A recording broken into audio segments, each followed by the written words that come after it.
Thank you, Deputy Speaker. Well, this bill has the potential to make a really significant difference in the lives of children and families in all of our communities. And it is positive to hear that those opposite support the bill, because I'm sure that many in this chamber have constituents who have come to them over the years frustrated and upset with the child support system and asking for our support for a way through. And the truth is we haven't seen a lot of reform in this area, so this reform is a positive step, a step in the right direction, and our government has signalled that there is more to come.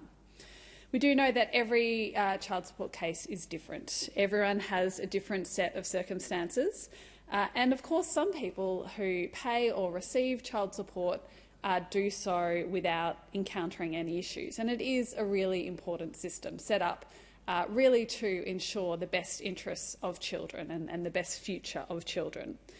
But it's on those occasions when we know that the system hasn't or isn't working that tells us that we need to look at how we can make things better. When we hear the stories of parents who suffered financial abuse, including through missing or misrepresented levels of child support payments, our government knew we had to make changes.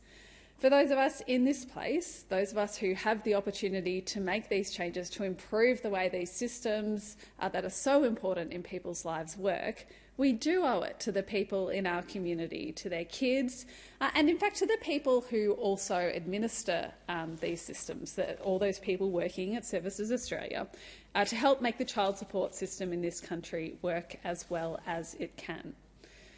Deputy Speaker, I'm well aware often there are not easy fixes for some of the issues encountered in this space, but it is really heartening to know that we have a minister and a government that isn't shying away from changes to the child support system and changes that will help deliver fairer outcomes for separated families. This is important work. This bill will help to improve the timely collection of child support that's owed to parents and help to prevent future debt for low-income parents. We do know child support is a big system. $3.7 billion in child support payments in the last financial year alone were transferred between 1.3 million parents for 1.1 million children in Australia. And in this bill, our government is proposing three key changes. We are expanding employer withholding, we are tightening the arrangements around departure prohibition orders, and we're improving income accuracy for low-income parents. These do represent the start of reforms of child support in this country that our government will deliver.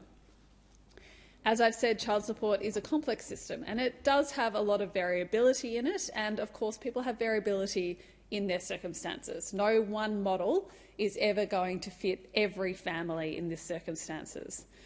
And so we can't promise that the changes being introduced will sort every issue, will make the change that every single family is looking for.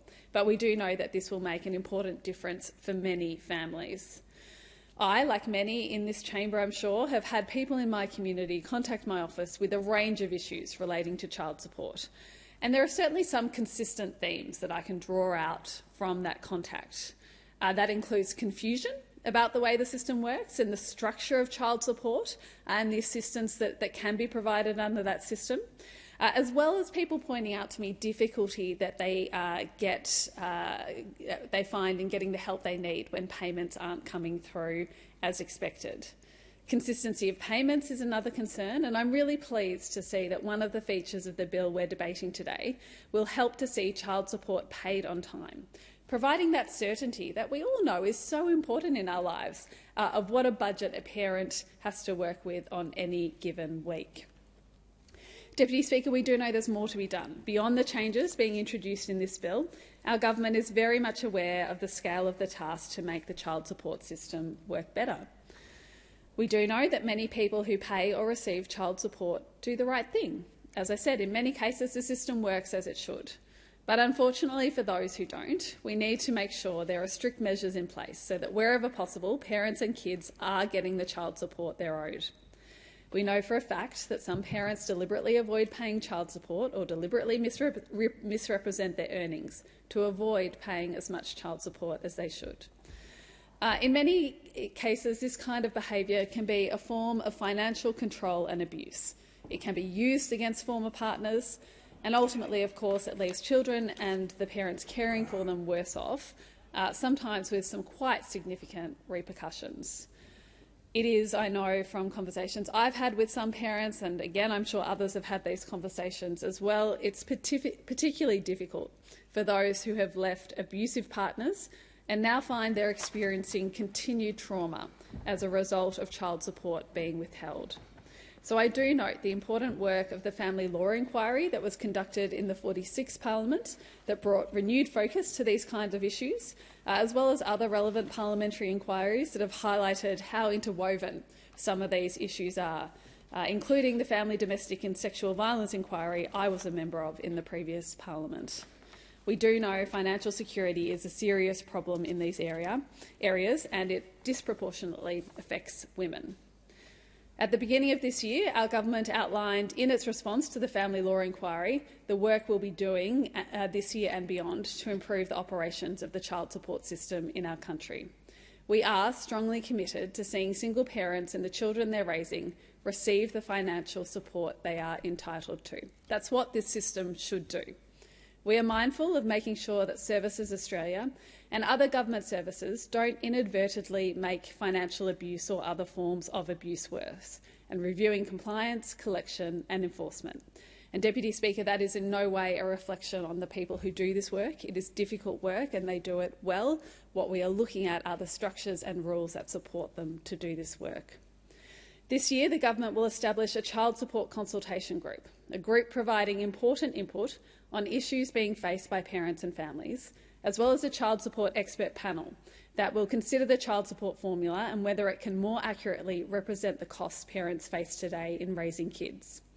We will also support an evaluation of separated families to see what more should be done to support parents in situations where private collection arrangements have broken down, and will commission research looking at the costs facing separated parents. All of this will help us continue to reform this very important system. In this bill, there are, as I said, a number of significant changes. The first change in this bill is extending employer withholding, which is the default method of paying child support and is an effective way to collect support. Last financial year, employer withholding enabled the collection of $743 million in child support from about 91,000 parents. The changes we're introducing in this bill will improve the active collection of child support debt in cases which have ended by extending the circumstances where Services Australia can deduct child support from a parent's wages. It will help to ensure that child support is paid on time, giving parents the financial resources they need to meet the week-to-week costs that come with raising their kids. Currently, employer withholding can only be initiated in active child support cases where there's an ongoing obligation for child support. The bill before us fixes that. It enables Services Australia to use employer withholding to collect child support debts in any case, including those where the case has ended. So an example of this might be where a case has been active and then, of course, a child turns 18 and the case ends. And that scenario sounds reasonable, but in fact it means that in some cases the receiving parent was still owed a debt from the other parent, but they couldn't take any action because there wasn't an active child support case. So what we have here is a sensible proposition, that even if the case has ended, there's still the debt and it should still be paid. We estimate this will recover up to $154 million owed in unpaid child support from a pool of around 18,000 parents. With an average debt of nearly $11,000 owing to the receiving parent, we can see how this will make a big difference in families' lives. The second change is tightening departure prohibition orders targeted at parents who deliberately and repeatedly avoid their child support obligations. Parents with a departure prohibition order will no longer be able to offer a refundable financial security like a bond to qualify for an exemption. Unless Services Australia is satisfied, they will make satisfactory arrangements to repay their child support debt within an appropriate period. So what this does is it makes these rules clearer across families. It means that if a parent returns to Australia, they do get that bond back, regardless of whether they repay the child support debt they're meant to. But under the current system, if the parent owing child support is someone of reasonably good financial means and can provide a bond, they can travel overseas while continuing to actively avoid their legal obligations to pay that child support, meaning, of course, those children miss out.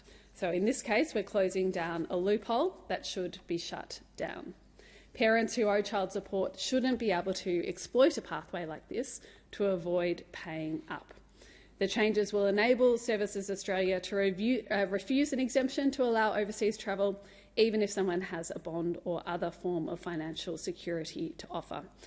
And on this measure, the data tells us that there is a smaller number of families involved, about 110 parents in this situation. But it's worth highlighting that this small group of parents each have quite a substantial debt pool, averaging $43,500 each. The third change, Deputy Speaker, is improving income accuracy for around 150,000 low-income parents. And this will help to prevent debts in circumstances where low-income parents on income support are not required to lodge a tax return. The change will allow Services Australia to deem the parent's adjustable taxable income to be equal to the self-support amount. What we sometimes see at the moment is that inaccurate income estimates put parents on lower incomes into a really tough position financially. And of course, these are people who already are in a tough position. It can result in a parent receiving less child support than they should, or in fact being liable to pay more child support than they are able to.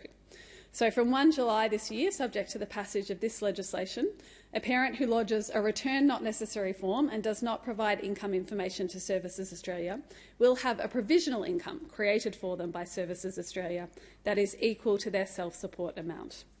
And that's the amount of money that the parent receiving the child support needs to ensure they can get by with their own living expenses. This will be an important improvement on the current situation, where Services Australia may be applying a provisional income figure to the parent being assessed that is significantly higher than the actual figure. Again, we know that this will make a real difference to families who rely on this system and who want it to be as accurate as possible. It will bolster our existing efforts to ensure that child support information is accurate and it reflects the up-to-date earnings data of families. Deputy Speaker, child support is too important a system to leave as it is at the moment. As I've said, it is a system that for many families does work in a reasonable way, and many families are satisfied with the measures and the way the system currently works for them.